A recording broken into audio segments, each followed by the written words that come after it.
Hey guys, what's up? MadSeason here, back with another video for you. So, Classic has been out for over a month now. Some of you are already raid geared, some of you just hit 60, and others still leveling. People have asked me what I think of it, and it's alright. I mean, it's decent, I guess. I've been playing just a little bit here and there, nothing too crazy. But one of the big questions that's come up quite often is after Phase 6 and the game is essentially all released, should Blizzard do the same with the Burning Crusade expansion, Wrath, and eventually the peak of the game, Draenor? Or should they do what everyone is calling Classic Plus content? Or maybe both? Well, for this video, I thought I'd go over both options, weigh the pros and cons of each one, and share what route I think Blizzard will go down.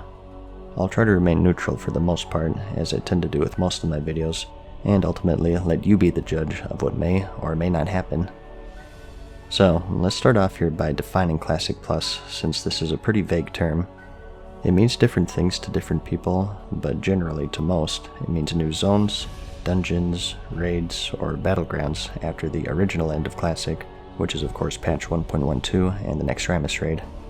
And Burning Crusade and Wrath and whatnot are pretty self-explanatory, basically the same thing that they've done with Classic, although maybe not an exact recreation.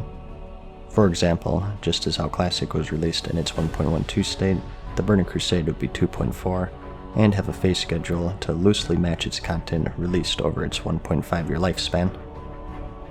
So both options have a lot of appeal for different reasons. However, considering that it's with a community that has catastrophic meltdowns over blob shadows, it's also a very tricky ordeal. Let's first focus on Classic Plus here, since it's basically the meat of the video.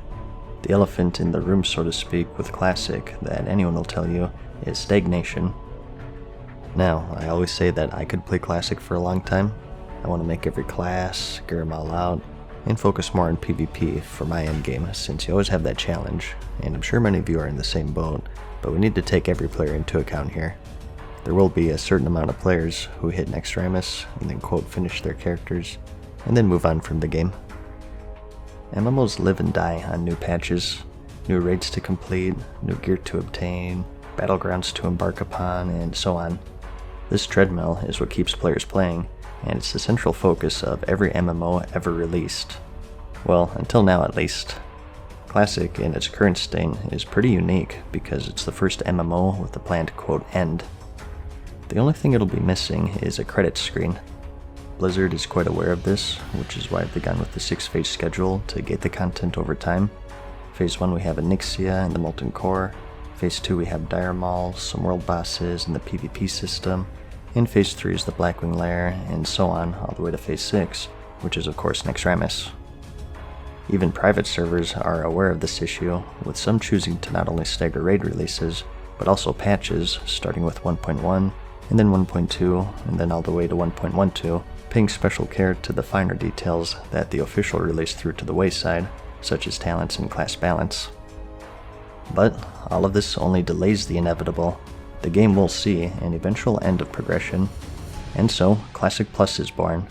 In the hills of Tirisfal, you find the Scarlet Crusade's home base, a 4-wing raid culminating with the final boss, Herald.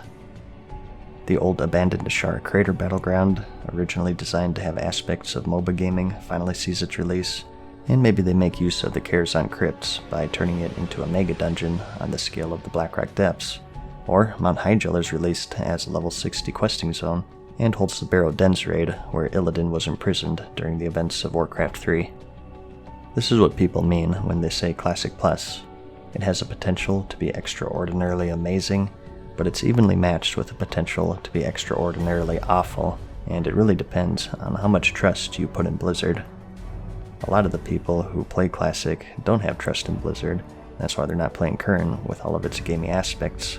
The table missions, the daily emissaries, Titan foraging, killing 10 Murlocs for an epic, cross-realm, 4 different difficulties of raiding, class homogenization, and so on. The argument for Classic Plus is that ideally it would be done in the spirit of vanilla, so basically 1 difficulty, no dungeon finding or any of that stuff, but the issue is that there's no objective single definition of, quote, the spirit of vanilla. It means different things to different people. For example, with new raids, you need new tier sets, right? So how'd the set bonuses work?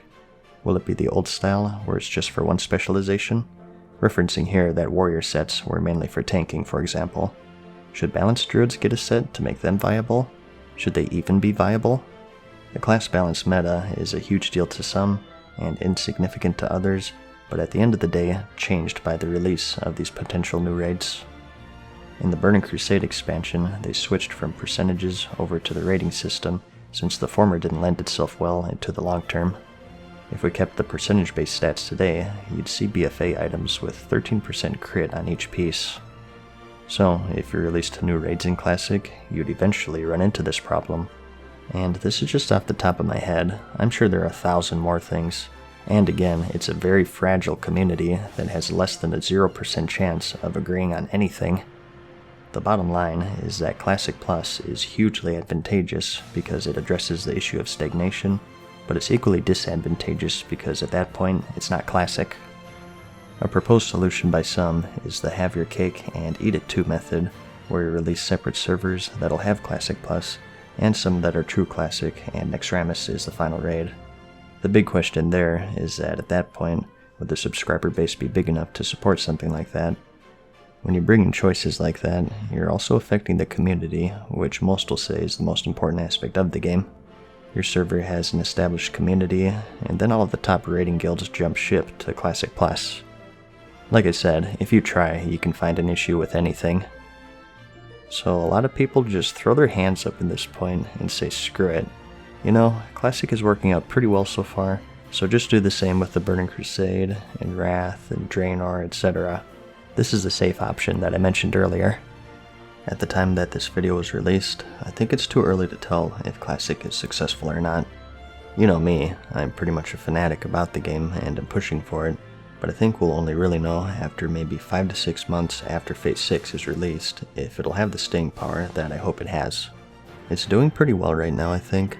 The servers are maintaining a high population, several of them having queue still, which is a good problem to have I guess, but we're too close to release to determine if it's successful or not, I think. All that being said though, if it is successful, it shows that there's a clear demand for an older style of MMO, and logic dictates that other expansions such as the Burning Crusade or Wrath would be equally as successful as Classic. I always tell people, if you love Classic, you'll love the Burning Crusade. It's pretty much the same thing, just a bit better class balance and more raids and arena. The flying is a big turnoff to people, but other than that, it's Classic and just more of it. Wrath a bit less so, since that's when they started getting into the multiple difficulties in raiding, starting with the Trial of the Crusader raid, and you also had heirlooms, and of course the Dungeon Finder, which seemed awesome at the time. I guarantee you, I was ecstatic when this was first released, but today people kind of realize the negative impacts that it has on the game. The big negative with this route, however, is that ultimately, it doesn't solve that issue of stagnation, it just delays it. I mean, who knows how people are feeling about BFA 10 years from now. Do you think that they would really re-release BFA servers? Like, oh, you remember when we ran 40,000 island expeditions for a 0.001% chance at a mount? Or those times where I auto-runned into a wall in the Warfronts? Gee, that was a blast. I wish I could relive that. And although I said it's the safe option, there's still that issue of fracturing the community. Again, the Burning Crusade comes out and everyone leaves their server. I think that they can stymie it by being careful with how they move players. The best option, I think, would be to allow transfer to Burning Crusade realms, but I think you should also keep your character on your Classic realm. That way, you can always go back to Classic if you wish, and you're leaving that door open to minimize your impact on the community and the server population. Again though, it's still a big issue, I think. So, in summation, Classic Plus is more risky, the potential to be great or awful, it really depends on how much you trust Blizzard, and the Burning Crusade or Wrath is more safe. However, it doesn't solve that issue of stagnation, it just delays it. And both of them have that issue of fracturing the community. In the beginning of this video, I said I'd give my opinion on what route I think they'd go down, so I guess I'll share that. In my opinion, it all depends on the health of the game. If the game is doing great 5 to 6 months after Nexramus, I think Blizzard will say, hey, this worked out pretty well, let's do the same thing with the Burning Crusade next. It's an easy choice. They're a business, and their sole purpose is to make money, and they would be straight printing it with the Burning Crusade. Blizzard will chase the money. If the whole Diablo Immortal fiasco isn't any indication of that, I don't know what is. Now, I know what you're thinking. You want to see some gameplay. What does the Diablo community want to see? You want to see some gameplay. Show me some gameplay. What? You peasants don't have mobile phones? You better not make any negative comments or I'm gonna delete them. So, if Classic is successful, they'll 100% go for the sure thing, and do the same with other expansions. Although I think the furthest it go would probably be Wrath. Maybe Cataclysm as well, but who knows. However, if the game isn't doing well, they have less to lose by taking that risk and doing Classic Plus content, I feel. At that point, I think they'll be pressured enough to revitalize the game and keep it afloat, at which point Classic Plus becomes the more appealing option. Whatever the case is, it's way too early to tell right now. Even Blizzard doesn't even know what to do. They've of course been asked these questions 100 times, and Ian Hazzikostas, the game director of Current and sort of spokesperson of Classic, has said absolutely no. However, Patrick Dawson, the production director, said that, although there are no plans for it right now, it's something that would absolutely be considered if the fans have a desire for it. We're just over a month in, so who really knows at the end of the day? If you ask me what I want, right now I'd say the Burning Crusade as opposed to Classic Plus. I missed a lot of that progression rating in the Burning Crusade, so I just want a second shot at that, and honestly, it was just a good expansion.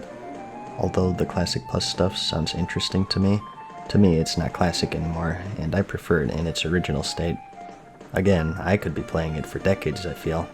Final Fantasy VII is the same game every time I load it, and that doesn't stop me from playing it over and over again.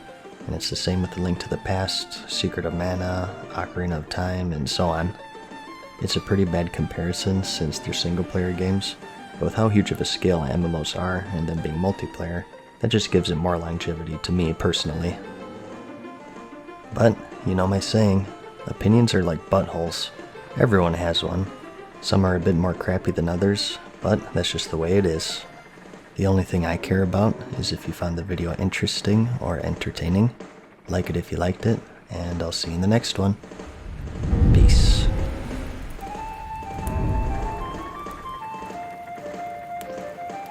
Farewell for now, mortals. We hope you enjoyed today's video.